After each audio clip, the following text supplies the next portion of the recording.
Hello বন্ধুরা, আশা করি প্রত্যেকে ভালো আছো। আর তোমাদের ভালোবাসায় এবং ভগবানের আশীর্বাদে আমরাও বেশ ভালো আছি। সকাল সকাল বাসি কাজকর্ম সেরে স্নান সেরে ঠাকুর ঘরে ঢুকে পড়েছি প্রতিদিনের মতোই। আর জানো তো, সকালবেলা যদি আমি স্নান করে পুজোর ঘরে না ঢুকি, সারাদিনটা মনে হয় কী যেন একটা কাজ করিনি, কিছুতেই মন বসে না কোনো কাজে। আর তাছাড়াও ওই দুষ্টু দুটোর জন্য না পরের দিকে স্নান করবো ভাবো, কোনো মতেই হয় না। তাই ওরা ঘুম থেকে ওঠার আগেই, মানে সেই 6টা হোক 6:30 হোক, আমি চেষ্টা করি তাড়াতাড়ি স্নান সেরে ঠাকুর ঘরে। আর ঠাকুর ঘরটা মনে হয় না শান্তির জায়গা, একটু নিরিবিলিতেই ভালো লাগে।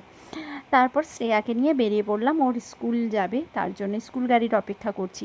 এটা যদিও কালকের ভিডিও, এটা ওর যোগা দিবস ছিল, রবিবার থাকাকালীনও প্রত্যেকটা স্কুলই খোলা ছিল। তো ওকে রেডি করে স্কুলে পাঠিয়ে দিব, স্কুল গাড়ির অপেক্ষা করছিলাম। স্কুল গাড়িও চলে আসলো, ওকে উঠিয়ে দিয়ে আমি রওনা দিব বাজারের উদ্দেশ্যে। আর কালকে তো ছিল রবিবার, রবিবার আর বুধবার দিনটাই আমি বাজারে যাই। বাদবাকি কোনো দিন কোনো কিছু প্রয়োজন হলে বরমশাই যান, বরমশাই গেলে আবার ওকে লিস্ট তৈরি করে দিতে হয়। সেই লিস্টের মধ্যে কিছু কিছু জিনিস আসবে, আবার কিছু কিছু জিনিস আসবে না, তার থেকে মনে হয় নিজেই করা ভালো।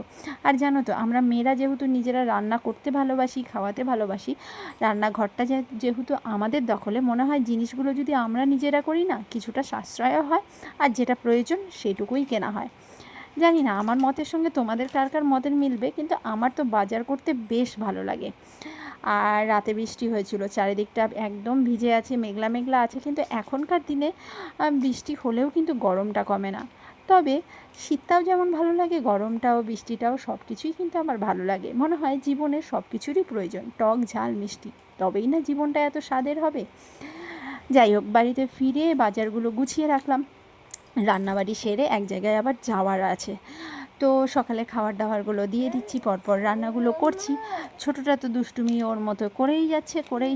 কাজের ফাঁকে গিয়ে ছোটোটাকে একটু স্নান করিয়ে দিলাম, স্নান টান করিয়ে দিয়ে ওকে ছেড়ে দিয়ে আমি আবার রান্না সারতে গেলাম, কারণ যত তাড়াতাড়ি রান্না করব তত তাড়াতাড়ি বেরোতে পারবো।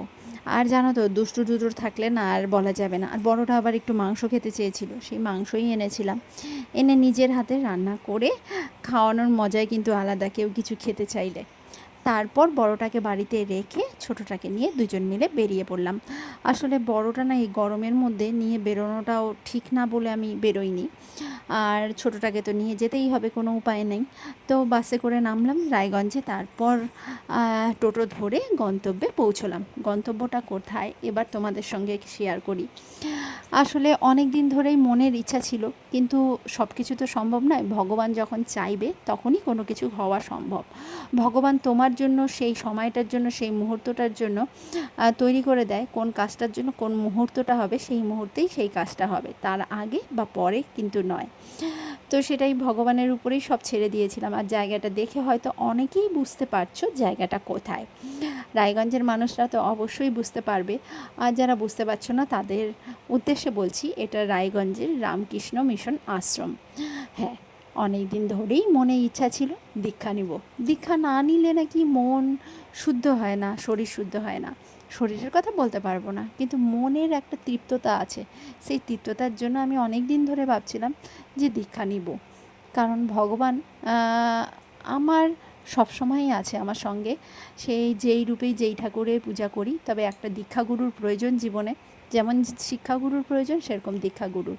আর আমার মনে হয় দীক্ষাটা মন থেকে যা মানি সেটাই, যাকে মানি যাকে ভালোবাসি তার কাছ থেকেই নেওয়া উচিত। আমার মা, মানে আমার বাবার বাড়ির সবাই, আমার শ্বশুরবাড়ির প্রত্যেকে রামকৃষ্ণ মিশনের, প্রত্যেকের বলতে আমার শাশুড়ি মা, শ্বশুরমশাই এবং আমার মামা শ্বশুরেরা, তারা মানে রামকৃষ্ণ আশ্রমেরই দীক্ষিত। আর ছোটোবেলা থেকে কেন যেন সারদা দেবী, রামকৃষ্ণ বিবেকানন্দের উপর একটা ভালোবাসা আছে আর কি। জানি না ভগবানের সম্বন্ধে কতটুকু জানি, তবে যতটুকুই জানি ভালোবাসাটুকু আছে, শ্রদ্ধাটুকু আছে, এটুকু মানি। তো যাই হোক, কালকের দিনটা ছিল ফর্ম ফিল আপের, ডেকেছিলেন ওনারা। চলে গেলাম, ফর্ম ফিল আপ করলাম, আমাদের হাতে অ্যাডমিট চলে আসলো। কিন্তু তারপরে জানতে পারলাম ছোটোটাকে নিয়ে নাকি দীক্ষার দিন থাকতে পারবো না, 7 ঘন্টা আমাদেরকে একা একা থাকতে হবে। এখন চিন্তার বিষয়, এই ছোটোটাকে রেখে আমার কি দীক্ষা নেওয়াটা সম্পূর্ণ হবে? কারণ ছোটোটা তো আমাকে ছাড়া থাকছেই না। এখন কি করব জানি না। ভাবতে ভাবতে দুজন মিলে বাড়ি ফেরার উদ্দেশ্যে রওনা দিলাম। বাস পাইনি কালকে, তাই অটোতে করেই রায়গঞ্জ থেকে করণদিঘি আমাদের পৌঁছতে হলো। ভিডিওটা কেমন লাগলো অবশ্যই জানিও, সঙ্গে থেকো, পাশে থেকো।